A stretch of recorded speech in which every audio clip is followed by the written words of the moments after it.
Hello friends, स्वागत है आपका अपने YouTube channel state knowledge TV Hindi में। हम इस वीडियो में बात करने वाले हैं हरियाणा सरकार की एक और बड़ी न्यूज़ के बारे में। वो ज़मीन से जुड़ी बहुत बड़ी खुशखबरी मिली है 1 सितंबर 2020 को। तो वो क्या है, इस वीडियो में उसके बारे में पूरी डिटेल के साथ बात करने वाले हैं। और यदि आप चैनल के साथ नए जुड़े हैं तो चैनल को सब्सक्राइब कर लीजिए। तो स्टार्ट करते हैं वीडियो को। बने रहिए स्टेट नॉलेज टीवी हिंदी के साथ। हरियाणा में रजिस्ट्री के लिए ऑनलाइन अपॉइंटमेंट आज से शहरी क्षेत्रों में भी होंगी रजिस्ट्री। ऑनलाइन मिलेगी अपॉइंटमेंट। तो आपको अपॉइंटमेंट कैसे लेनी होगी, इस वीडियो में सारी डिटेल के साथ आपको समझा दिया जाएगा। 1 सितंबर यानी मंगलवार से तहसीलों में शहरी क्षेत्रों की रजिस्ट्रियों की जो प्रक्रिया है वो फिर से शुरू हो रही है। इस संबंध में राजस्व विभाग ने आदेश किए हैं कि इच्छुक व्यक्ति ऑनलाइन अपॉइंटमेंट ले सकते हैं। रजिस्ट्री के लिए नंबर आते ही फोन करके आवेदक को बुलाया जाएगा। दरअसल 22 जुलाई को सरकार ने प्रदेश में रजिस्ट्रियों पर रोक लगा दी थी। जांच में कई जिलों में 7A के अधीन आने वाली जमीनों की रजिस्ट्रियों में गड़बड़ी मिली थी। इसके बाद रजिस्ट्रियों के जो सॉफ्टवेयर में भी बदलाव करने के लिए सरकार ने कहा था। सरकार ने पहले 15 अगस्त तक के लिए ही रजिस्ट्रियों पर रोक लगाई थी, लेकिन सॉफ्टवेयर का काम पूरा न होने के चलते कुछ दिन पहले केवल ग्रामीण क्षेत्रों की ही रजिस्ट्रियां शुरू की गई थी।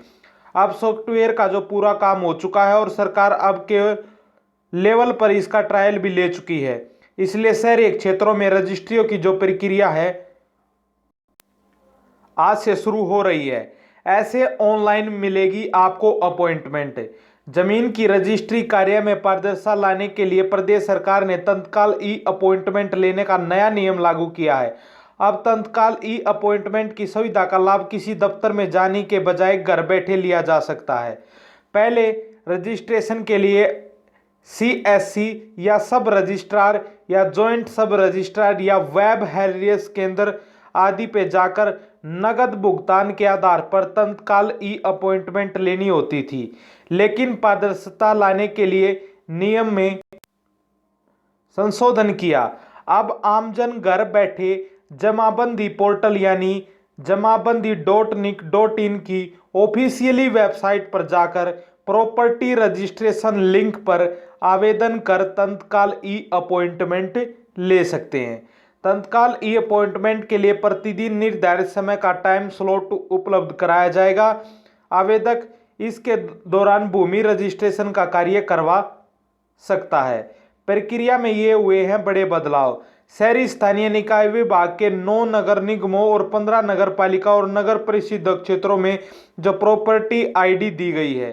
कंट्रोल एरिया में जो कंट्रोल्ड एरिया में रजिस्ट्रियों के लिए हरियाणा शहरी विकास प्राधिकरण HSI IDC वन विभाग जैसी संबंधित विभाग अगर 14 दिनों में अनापत्ति प्रमाण पत्र नहीं देते हैं, यानी जो NOC होती है, तो उसे डिम्ड स्वीकृति समझकर रजिस्ट्री कर दी जाएगी। और कृषि भूमि व खाली जमीन की अलग अलग श्रेणी रहेंगी। जो कंट्रोल्ड एरिया में अब 2 कनाल की जगह 1 एकड़ से कम जमीन की रजिस्ट्री के लिए NOC जरूरी होगी। शहरों में प्रॉपर्टी टैक्स को ऑनलाइन भरने की सुविधा होगी, जिसे रजिस्ट्रियों के लिए भी NOC खुद ले सकेंगे, क्योंकि रजिस्ट्री के लिए प्रॉपर्टी टैक्स अनिवार्य कर दिया गया है। सभी विभागों के रिकॉर्ड को आपस में जोड़ दिया गया है और विभाग के पोर्टल पर रजिस्ट्री डिंड का एक नमूना अपलोड किया गया है। इसे पढ़कर कोई भी डिंड करवा सकता है और रजिस्ट्रियों में गड़बड़ी के लिए सीधे DC जिम्मेदार होंगे। तो होप आपको उम्मीद है कि सब कुछ समझ में आ गया होगा कि कैसे अपॉइंटमेंट लेनी है। और आज से भी शहरी क्षेत्रों में जो रजिस्ट्रियां हैं वो स्टार्ट कर दी गई है। हमने पहले बताया था कि जो रजिस्ट्रियां वो 31 तक रोक दी गई है शहरी क्षेत्रों में, लेकिन आज हमने दे दी आपको खबर कि बहुत अच्छी खुशखबरी है कि आज से जो रजिस्ट्रियां हैं शहरी क्षेत्रों में वो स्टार्ट कर दी गई है। और ग्रामीण क्षेत्रों में तो जो रजिस्ट्रियां हैं वो पहले ही स्टार्ट हो चुकी है, वहां से भी आप अपॉइंटमेंट वगैरह इसी प्रकार से ग्रामीण क्षेत्रों की रजिस्ट्रियों के लिए भी आप अपॉइंटमेंट ऐसे ही ले सकते हैं। तो इस वीडियो में इतना ही। यदि आपको वीडियो अच्छी लगे तो लाइक शेयर कमेंट और चैनल को सब्सक्राइब करना मत भूलिएगा। मिलते हैं एक और नई वीडियो के साथ and good day, see you the next video.